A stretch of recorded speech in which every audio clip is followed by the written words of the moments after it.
hello' ছাত্ৰ-ছাত্ৰীসকল কেনে আছা তোমালোক আজি আমি নৱম শ্ৰেণী গণিতৰ নতুন এটা অধ্যায় আৰম্ভ কৰিম অধ্যায়ৰ নাম্বাৰটো হৈছে 4 ঠিক আছে আৰু অধ্যায়ৰ নাম হ'ল দুটা চলকযুক্ত ৰৈখিক সমীকৰণ ইয়াক যদি আমি ইংৰাজীত কওঁ তেন্তে হ'ব linear equation in two variable ছাত্ৰ-ছাত্ৰীসকল এই ভিডিঅ'ৰ জৰিয়তে আমি দুটা চলকযুক্ত ৰৈখিক সমীকৰণ মানে কি সেই বিষয়ে আমি সমগ্ৰ আলোচনা কৰিম তাৰ লগতে আমাৰ অধ্যায় নম্বৰ 4 এক্সাৰসাইজ 4.1 অনুশীলনী 4.1 থকা আটাইবোৰ প্ৰশ্নৰ উত্তৰ আমি সমাধান কৰিম ইয়াতে মুঠ দুটাই প্ৰশ্ন আছে question number 1 and question number 2 এনেকৈ দুটা আছে সেই দুটা প্ৰশ্ন আমি সমাধান কৰিম খালি তাৰ আগতে আমি শিকি লম যে দুটা চলকযুক্ত ৰৈখিক সমীকৰণ মানে কি সেই বিষয়ে আমি সমগ্ৰ এতিয়া আলোচনা কৰি লওঁ আহা তেন্তে আজিৰ ভিডিঅ'টো আৰম্ভ কৰোঁ ছাত্ৰ-ছাত্ৰীসকল এতিয়া আমি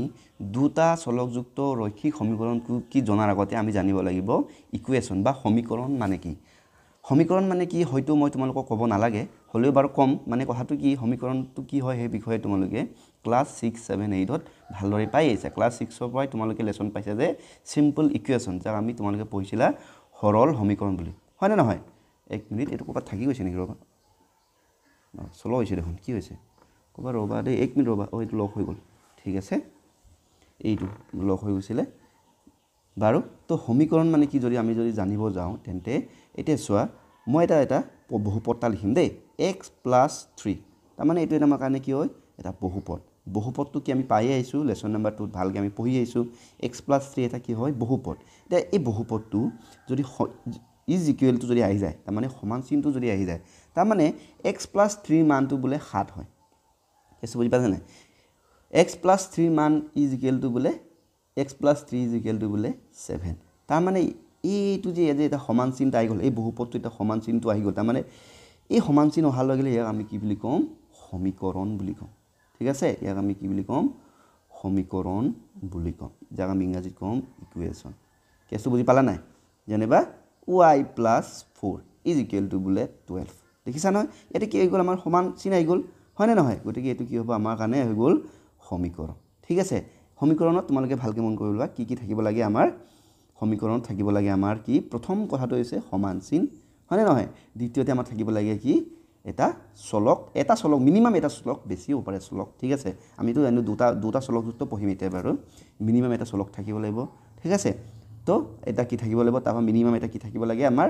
ধ্ৰুৱক থাকিব লাগে ধ্ৰুৱক মানে কনস্ট্যান্ট আৰু চলক থাকিলে মানে চলকৰ এটা সহগ থাকিবই ঠিক আছে গতিকে যেনেবা এটা মই যদি z + 3 বা z + 3 ইজ ইকুৱেল টু বুলে 4 লিখিলো ঠিক আছে তো এইটো এটা আমাৰ কাৰণে কি হৈ গ'ল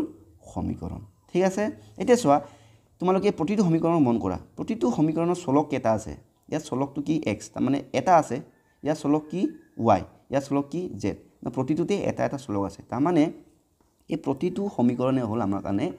এটা চলকযুক্ত সমীকৰণ ঠিক আছে এইটো হ'ল আমাৰ কাৰণে এটা চলকযুক্ত মানে এটা সমীকৰণ এটা চলক আছে গতিকে এটা চলকযুক্ত এতিয়া আমি জানিম দুটা চলকযুক্ত ঠিক আছে দুটা চলকযুক্ত এটা চোৱা গমে পাইছা আৰু x + 1 ইজ ইকুৱেল টু যেনিবা 5 হলে এটা চলকযুক্ত ইয়াতে যদি এই x টো এটা চলক হ'ল ইয়াৰ লগত যদি আৰু এটা চলক আহি যায় চলক মানে কি জানা নহয় হয় নহয় চলক মানে হ'ল যাৰ মান আমি মানে নাজানো কিন্তু আছে তেনেকুৱা আমি কি ধৰি লওঁ নাই এই ধৰি লোৱা মানটোকে আমাৰ কাৰণে চলক আৰু ধৰি ল'বৰ কাৰণে আমি কি কৰোঁ এলফাবেট ব্যৱহাৰ কৰোঁ সাধাৰণতে কি ব্যৱহাৰ কৰোঁ xy হয় না নহয় mn তেনেকৈ ব্যৱহাৰ কৰোঁ সেইকাৰণে আমি হেতু কওঁ চলক গতিকে এই x এৰিয়াত এটা চলক তো ইয়াতে বোলে আৰু এটা চলক আহিলো বোলে x + y + 3 is equal to বোলে 12 ঠিক আছে তো এটা চোৱা ওপৰতে এইটো আছিল আমাৰ এটা চলকযুক্ত কিন্তু এই সমীকৰণটো চোৱাচোন এইটোতো সমীকৰণ কাৰণ কি আছে ইয়াতে সমান চিহ্ন আছে দ্বিতীয়তে চলকো আছে হয় না নহয় আৰু ধ্ৰুৱক আছে গতিকে এই এনেকুৱা ধৰণৰ চলকত এনেকুৱা ধৰণৰ সমীকৰণত দুটা চলক আছে তো এনেকৈ দুটা যদি চলক থাকে ইয়াক আমি কম দুটা চলকযুক্ত সমীকৰণ এইটো নকৰণ two variable equation of two variable ঠিক আছে এইটো নালাগে দিয়া ইংৰাজীটো মিলা নাই এইটো হ'ব দুটা চলকযুক্ত সমীকৰণ এতিয়া চাবা দুটা চলকযুক্ত সমীকৰণৰ অন্য এটা উদাহৰণ হেতু হ'ব পাৰে চাবা দেই 2m + 3n is equal to 0 হয় না নহয় এটা চোৱা এইটো এটা আমাৰ কাৰণে কি হয় সমীকৰণ নিশ্চয় সমীকৰণ হয় কাৰণ ইয়াতে কি আছে চলক সহগ লগতে সমান চিহ্ন আছে হয়নে নহয় আৰু ধ্ৰুপকো আছে ধ্ৰুপকটো ইয়াতে কি শূন্য হয়নে নহয় এতিয়া চোৱা ইয়াতে কেইটা চলক আছে সেইটো চাব লাগে চলক কেইটা কি ইয়াতে এম আৰু এন এতেকে এইটো এটা আমাৰ কাৰণে কি হ'ব দুটা চলকযুক্ত সমীকৰণ এতিয়া নেক্সট আহিব দুটা চলকযুক্ত ৰৈখিক মানেনো কি যিটো বিষয়ে আমি আলোচনা কৰিম ঠিক আছে ইয়াতে মই দুটা চলকযুক্ত মানে সমীকৰণৰ দুটা উদাহৰণ লিখিম তোমালোকে মন দিবা মই দুটা উদাহৰণ লিখিছোঁ তেতে তোমালোকে গমেই পাই যাবা মই লিখিছোঁ x 3x + 2y = 5 এলাকে ঠিক আছে মই এটা লিখিছোঁ 3x³ + 2y² = বোলে 25 এটা চোৱা এই দুটা সমীকৰণেই আমাৰ কাৰণে কি হয় দুটা চলকযুক্ত সমীকৰণ হয় হয়নে নহয় ইয়াতো দুটা চলক আছে চলকটো কি x আৰু y তাৰমানে এই দুটা চলক হৈ গ'ল ইয়াতো x আৰু y এইটো হৈছে দুটা চলক কিন্তু এটা বস্তু মন কৰিবা এই চলকবোৰৰ ঘাতটো চোৱা ঠিক আছে এই চলকবোৰৰ ঘাতটো চোৱা এটা এই x ৰ ঘাতটো কি একো নাই মানে এইটো 1 আৰু y ৰ ঘাতটো কি 1 এই তলৰ সমীকৰণটোৰ কি আছে x ৰ ঘাত 3 আৰু y ৰ ঘাতটো বোলে 2 তেন্তে ইয়াৰ ঘাতটো কিমান বুলি ক'লে মানে আমি চাব লাগে সদায় হাইয়েষ্ট ঘাতটো কি 3 হয় তাৰমানে আমি আগতে পঢ়িছোঁ তিনিটা যদি ঘাত থাকে তাক আমি কি কওঁ ত্ৰিঘাত বুলি কওঁ আৰু যাক যদি দুটা যদি থাকে তাক দ্বিঘাত বুলি কওঁ আৰু যদি এটাই যদি থাকে তাক আমি কি কওঁ ৰৈখিক বুলি কওঁ এতেকে ওপৰৰ যিটো আমাৰ যিটো সমীকৰণ ইয়াতে মানে ঘাতটো 1 দুইটাৰে মানে দুইটা চলকৰে ঘাতটো 1 তো এনেকৈ যদি দুইটা চলকৰে যদি ঘাতটো যদি 1 হয় এনেকুৱা ধৰণৰ মানে সমীকৰণকে আমি কম দুটা চলকযুক্ত চলকটো দুটা হ'ল প্লাস কি বুলি কম ৰৈখিক সমীকৰণ বুলি কম ঠিক আছে আকৌ এই তলৰটো আমি কি বুলি কম তেনে হিচাপত তলৰটো কম আমি দুটা চলকযুক্ত হয় না দুটা চলক আছে ঠিকই আছে কিন্তু এটো কি হ'ব ত্ৰিঘাত সমীকৰণ হ'ব ইয়াত তিনটা ঘাত আছে নহয় কেছটো বুজি পালা নাই গতিকে এটো হ'ব আমাৰ কাৰণে দুটা চলকযুক্ত ত্ৰিঘাত সমীকৰণ আৰু ওপৰটো হ'ব আমাৰ কাৰণে কি হ'ব দুটা চলকযুক্ত ৰৈখিকটো আমি পাইছো লিনিয়াৰ মানে ৰৈখিক মানে অকল এটাই ঘাত ঠিক আছে এটা যদি আকৌ যদি লিখো 3x² + 5y = 9 এটা এটো হ'ব নাই ৰৈখিক এটো ৰৈখিক নহয় কাৰণ ইয়াতে x ৰ এটো ঘাতটো কি হৈছে 2 হৈছে তাৰ মানে দুইটা চলকৰে ঘাতটো কি হ'ব লাগিব অকল 1 1 হ'ব লাগিব তেতিয়া আমি কম এটো ৰৈখিক বুলি কম এতেকে আমি গম পালো যে দুটা চলকযুক্ত ৰৈখিক সমীকৰণ মানে কি এটো এনেকুৱা এটা সমীকৰণ যত এনো সমীকৰণ মানে সমান চিন হয় নহয় যত চলক দুটা থাকিব যেনেবা এবাৰ y + z ললো হয়নে y + 3z = 9 হয়নে নহয় তো এই এনেকুৱা ধৰণৰ মানে সমীকৰণত যত দুটা চলক আছে লগতে চলকবোৰৰ মানে ঘাতটো 1 1 যদি হয় ইয়াকে আমি কি বুলি কম দুটা চলকযুক্ত ৰৈখিক সমীকৰণ ঠিক আছে এটা তোমালোকে চাবা ইয়াক আমি এটা ফৰ্মত লিখিব তাৰ মানে ইয়াক যদি মানে বাওফালটো সৰি এটো সোঁফাল নে বাওফাল সোঁফালটো আমি 0 কৰি লিখিব পাৰো কেনেকৈ লিখিব পাৰো y + 3z এটা 9 টো এফালে লিখিব -9 হ'ব = কি হ'ব 0 হয় না নহয় গতিকে আমি যিকোনো এটা সমীকৰণক এনেকুৱা ধৰণৰ ফৰ্মত আমি লিখিব পাৰো তাৰ এই ফৰ্মটো হৈছে আমাৰ কাৰণে জেনেৰেল ফৰ্ম আৰু জেনেৰেল ফৰ্মটো আমি মানে দুটা চলকযুক্ত ৰৈখিক সমীকৰণৰ জেনেৰেল ফৰ্মটো হ'ল ax মন কৰিবা দেই + bx + c = 0 তাৰ মানে মই ক'ব বিচাৰিছো যে প্ৰতিটো দুটা চলকযুক্ত ৰৈখিক সমীকৰণক মানে আমি এই ফৰ্মত আমি লিখিব পাৰো এটা মই এটা বেলেগ এটা উদাহৰণ দিও 3x +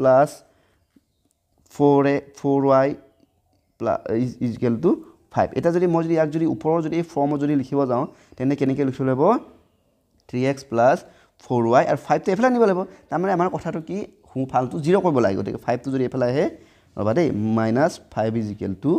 0 হয়নে নহয় ফৰ্মত আহি গ'ল আৰু ইয়াতে আমি যদি ক'ব যাওঁ তেন্তে ইয়াৰ x আৰু y টো কি মন কৰিবা সৰি x টো আৰু y টো চলক হৈ গ'ল আৰু মন কৰিবা x ৰ লগত যেটো হক থাকিব এটা আমাৰ a মানটো y লগত যেটো হক থাকিব এটা আমাৰ b মানটো হয়নে নহয় আৰু c টো হৈছে কনস্ট্যান্ট টাৰ্ম এত কনস্ট্যান্ট মানটো কি কনস্ট্যান্ট মানে ধ্ৰুপক হয়নে নহয় ধ্ৰুপকটো হৈছে -5 হয়নে নহয় c টো হৈছে ধ্ৰুপক পদটো গতিকে আমি ইয়াত যদি a মানটো কি বুলি যদি আমাক খুদে 3 বুলি কম b মানটো কি বুলি যদি হয় আমি 4 বুলি কম একেদৰে c মানটো কি বুলি ক'লে আমি কি বুলি কম -5 বুলি কম ঠিক আছে গতিকে ax এই মনত ৰাখিবা ax + bx + c = 0 এইটো হৈছে আমাৰ দুটা চলকযুক্ত ৰৈখিক সমীকৰণৰ জেনেৰেল ফৰ্ম মানে যিকোনো সমীকৰণ আমি এটা জেনেৰেল ফৰ্ম এটা লিখিব পাৰো ঠিক আছে এইটো হৈছে আমাৰ জেনেৰেল ফৰ্ম ঠিক আছে জেনেৰেল ফৰ্মটো যদি অসমীয়াত ক'ব যাওঁ জেনেৰেল মানে সাধাৰণ ফৰ্মলে ৰূপ হ'ব নেকি সাধাৰণ ৰূপটো এইটো ঠিক আছে তো নিশ্চয় বুজি পাইছা আমি তেন্তে দুটা চলকযুক্ত ৰৈখিক সমীকৰণৰ সমী পৰিচয়টো আমি তোমালোকৰ আগত আগবঢ়ালোঁ এতিয়া আমি এক্সাৰসাইজটো কৰিম এক্সাৰসাইজটো বৰ বেছি প্ৰশ্ন নাই দুটাই আছে আৰু এই দুটা একেবাৰে সহজ প্ৰশ্ন হয় ঠিক আছে আহা তেন্তে আজি আমি অনুশীলনী 4.1 টো আৰম্ভ কৰোঁ প্ৰথম প্ৰশ্নটো কৈছে এখন টোকা বহীৰ দাম এটা কলমৰ দামৰ দুগুণ এই উক্তিটো প্ৰকাশ হোৱাকৈ দুটা চলকযুক্ত এটা ৰৈখিক সমীকৰণ গঠন কৰা বুলি কৈছে তাৰমানে আমাক কি কৈছে ৰৈখিক সমীকৰণ লিনিয়াৰ ইকুৱেশ্যনটা আমাক কি কৰিব কৈছে দুটা চলকযুক্ত লিনিয়াৰ ইকুৱেশ্যনটা আমাক কি বনাব কৈছে কেনেকৈ ইয়াত এটা আমাক এটা কি দিছে এটা ষ্টেটমেণ্ট দিছে ষ্টেটমেণ্টটো কি কৈছে এখন টোকা বহীৰ যিটো দাম সেইটো বোলে কলম এটা দামতকৈ বোলে দুগুণ আৰু আমাক মানে যেতিয়া টোকা বহীৰ দাম আৰু কলমৰ দামটো আমাকতো মানটো দিয়া নাই কিন্তু আমাক কম্পেৰিজন কৰিছে দুটাত এটাৰ দাম হিটোতকৈ দুগুণ আৰু যেতিয়া আমাক সিহঁতৰ কম্পেৰিজনটো মানে যেতিয়া লিখি উলিয়াব লাগে তো আমাক টোকা বহীখনক আমাক কি বুলি ল'ব কৈছে টোকা বহীৰ দামটো x বুলি ল'ব কৈছে আৰু কলমৰ দামটো আমাক y বুলি ল'বলৈ কৈছে গতিকে আমি সলিউশনত আমি কৰিব লাগিব ধৰা হ'লটা মই ইংৰাজীত লিখিছোঁ যে লেট ইংৰাজী লিখিলে পটককৈ হৈ যায় সেইকাৰণে লেট বুলি লিখিছোঁ যে টোকা বহীৰ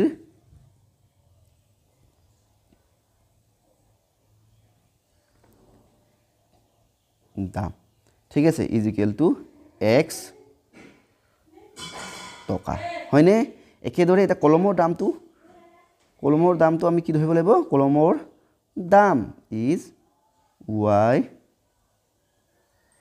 টকা ইয়ালৈকে ঠিকে আছে এতিয়া সব প্ৰশ্নমতে একৰ্ডিং টু কুৱেশ্যন যাক প্ৰশ্নমতেটো আমি ইংৰাজীতে লিখিম আৰু একৰ্ডিং টু কুৱেশ্যন ঠিক আছে তোমালোকে এইটো লিখি ল'বা নহ'লে অসমীয়া লিখিলে হ'ব প্ৰশ্নমতে বুলি একৰ্ডিং টু কুৱেশ্যন প্ৰশ্নই কি কৈছে যে টোকা বহীৰ দামটো মানে কলমতকৈ দুগুণ এতেকে চাবা দেই এতিয়াতো আমি সমীকৰণ বনাব লাগিব গতিকে আমাৰতো ইয়াত সমান চিনৰ কথা আহি যাব আমি সমান চিন দিব লাগিব ইয়াতে এতিয়া চোৱা কলমৰ দাম আৰু বহীৰ দামটো আমি সমান কৰিব লাগে কলমৰ দামটো y আৰু বহীৰ দামটো x দুটাটো সমান নহয় মই যিহেতু দুটা সমান দিয়ে দিলোঁ এতিয়াতো সমান কেতিয়াও হ'ব নোৱাৰে কাৰণ কলমৰ দামটো বহীৰ দামতকৈ দুগুণ সৰু এটা যেহেতু সমান কৰিব কাৰণে মই কি কৰিব লাগিব কলমৰ দামটো বঢ়াই দিব লাগিব মানে কলমৰ দামৰ মানটো অলপমান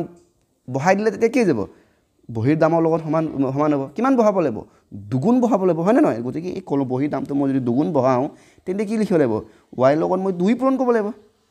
কেছটো বুজি পাইছে নাই যিহেতু এই বহীৰ দামটো মন কৰিবা দেই তোমালোকে বহীৰ দামটো মানে কলমৰ দামতকৈ দুগুণ বেছি হৈ আছে গতিকে দুটা কিন্তু মই যে সমান কৰিব বিচাৰিছোঁ যে গতিকে সমান কাৰণ সমানটো দিব লাগিব তেতিয়াই সমীকৰণ হ'ব গতিকে y ইনটু কি কৰিব লাগিব মই 2 কৰিব লাগিব এতিয়া চোৱা বহীৰ যিটো দাম এটা চাবা দেই মন কৰিবা ধৰি লৈছোঁ বোলে এইটো আমাৰ বহীৰ দাম বোলে 10 টকা তেন্তে বহীৰ দামটো কলমৰ দামতকৈ দুগুণ বেছি তাৰমানে কলমৰ দামটো কি হ'ব 5 টকা হ'ব এতিয়া ইয়াক যদি কলমৰ দামত মই যদি দুগুণ কৰি দিওঁ মানে 2 পূৰণ কৰি দিওঁ তেতিয়া 5 দুগুণ 10 মিলি গ'ল নাই তেতিয়াহে সমান চিনটো দিয়াৰ আমাৰ সাৰ্থক হ'ব হয়নে নহয় সমান চিনটো এনেই দিলে নহ'ব নহয় সমান চিন দি পিনি মিলাবগৈ লাগিব গতিকে আমি এনেদৰে আমি মিলাম ঠিক আছে ষ্টেটমেণ্টটোৰ যোগেদি আমি ওপৰৰ যিটো উক্তিৰ যোগেদি আমি এনেদৰে মিলাম এতিয়া চাবা y ইনটু 2 আমি কি লিখিব পাৰোঁ এইটো এনেকৈ লিখাতকৈ আমি ডাইৰেক্ট কি লিখিব পাৰোঁ 2y লিখিব পাৰোঁ হয়নে নহয় এতিয়া চোৱা ইয়াৰ আকৌ মই লিনিয়াৰ ইকুৱেশ্যন ফৰ্মত আনিলে কি হ'ব x 2y এইফালে আনিব লাগিব হয়নে নহয় কাৰণ আমাক সোঁ ছাইডটো আমি মানে 0 কৰি ৰাখিব লাগে গতিকে এইটো প্লাছ 2y হৈছে গতিকে এইফালে আহিলে minus 2y is equal to 0 এতিয়া চোৱা এই সমীকৰণটো চোৱা এইটো হৈছে আমাৰ মানে লিখিবলগীয়া সমীকৰণ হয়নে নহয় য'ত নেকি আমাৰ কি আছে দুটা চলক আছে হয়নে নহয় ইয়াতে আমাৰ কি আছে সমান মানে সমীকৰণ হৈ আছে আৰু ইয়াতে আমাৰ কি আছে চলক আছে চলকৰ লগত সহগ আছে আৰু কি আছে ধ্ৰুৱক আছে তো এইটোৱে হ'ব আমাৰ কাৰণে আনসাৰ নিশ্চয় তোমালোকে বুজি পাইছে একদম সিম্পল মানে পটককে হৈ যায় কিন্তু মই তোমালোকক বুজি পাবৰ কাৰণে অকমান দীঘলীয়া কৰি মানে কথাটো কৈ দিছো আৰু যে বুজি পাওক বুলি ঠিক আছে নহলেতো এইটো ডাইৰেক্ট তোমালোকে যদি বুজি পাইছা তেন্তে এইটো তোমালোকক লিখিবলৈ হয়তো 20 সেকেন্ড বা 30 সেকেন্ড লাগিব ম্যাক্সিমাম হয়নে নহয় ঠিক আছে এটা আমি যাম কোৱেশ্চন নাম্বাৰ 2 ঠিক আছে কোৱেশ্চন নাম্বাৰ 2 টো একদম ইজি এটো বৰ বেছি টাইম না লাগিব তলৰ ৰৈখিক সমীকৰণ গোটেইবোৰ কি সমীকৰণ হয় আৰু ৰৈখিক বুলি কৈছে হয়নে নহয় ax plus by plus c is equal to 0 আৰহি প্ৰকাশ কৰা আৰু প্ৰতি ক্ষেত্ৰতে a b আৰু c ৰ মান উল্লেখ কৰা বুলি কৈছে ইয়াতে প্ৰতিটো এটা একোটা কি হয় ৰৈখিক সমীকৰণ হয় গতিকে ইয়াক আমি কি কৰিব লাগে কোনটো আৰহিত প্ৰয়োগ আনিব লাগে ax plus by plus c is equal to 0 এই আৰহিত আমি আনি পিনি a মান b মান c মানটো আমি উলিয়াব লাগে এটা মই প্ৰথমটো কৰি দেখাম তেতিয়া তোমালোকে বাকিখিনি অটোমেটিক কৰিবই পাৰিবা ঠিক আছে 2y plus এটা চোৱা আমাৰ কথাটো কি হৈছে এই চোৱা x ৰ লগত যি থাকে a হয়নে নহয় এক্স ৱাই গ'ল ৱাইৰ লগত যি থাকে এইটো বি এটা চিটো হৈ গ'ল আমাৰ কনষ্টেণ্টটো এইটো আমাৰ কনষ্টেণ্ট ভেলু হয়নে নহয় গতিকে কনষ্টেণ্ট ভেলুটো আমি কি কৰিব লাগিব সোঁ চাইড বাওঁ চাইডে আনিবগৈ লাগিব সোঁ চাইডটো আমি 0 কৰি ৰাখিব লাগিব তেন্তে এইটো কি হ'ব আমাৰ 2x প্লাছ 3y 9 এইটো 9.35 তো এইফালে আহিলে মাইনাছত হৈ যাব গতিকে 9.35 ডেছ ইজ ইকুৱেল টু কি হৈ যাব আমাৰ 0 হৈ যাব এতিয়া চোৱা এক্সৰ সহগটো হৈছে এৰ মান হয়নে নহয় ৱাইৰ সহগে হৈছে বিৰ মান আৰু কনষ্টেণ্ট ভেলু যিটো ধ্ৰুপক পদটো হৈছে আমাৰ চি মান এইটো এ মান কি হ'ব 2 হ'ব এইটো এ দুবাৰ লিখিলে ন এইটো বি হ'ব লাগে বি মানটো কি হ'ব 3 হ'ব আৰু চি মানটো হ'ব চাবা দেই এইটো মাইনাছত আছে না গতিকে মাইনাছটো লিখিবই লাগিব মাইনাছ 9.35 ডেছ বা এইটো হৈছে ইয়াৰ আনসাৰ ৰোমান নম্বৰ 1ৰ আনসাৰ ঠিক আছে এতিয়া আমি কৰিম ৰোমান নম্বৰ 2 ৰোমান নম্বৰ 2 অংকটো মই পাতিয়ে লওঁ এতিয়া বুজি পালা নহয় চাগে এতিয়া আৰু সবখিনি তোমালোকে নিশ্চয়কৈ কৰিবই পাৰিবা নিচিনা মোৰ লাগিছে ঠিক আছে 10 is equal to 0 এটা চাবা দেই অকমান মিলাই লিখিব লাগিব আমি এনেকৈ লিখিব লাগিব ইয়াক চাবা ইয়াক কি লিখিব x minus এইটো 1/5 হয়নে নহয় ইনটু y এনেকৈ লিখিলে বেছি ভাল হ'ব হয়নে minus 10 is equal to 0 এটা অলৰেডি এইটো কি ৰূপত আছে ax plus by plus c is equal to 0 ৰূপত আছে গতিকে আমি এইটো চোৱা x ৰ লগত থকা মানটো কি a is equal to a x ৰ আগত একো নাই তাৰমানে কি আছে 1 আছে এইবোৰ জানিবা দেই এইবোৰ কি আছে 1 আছে b y ৰ আগত কি আছে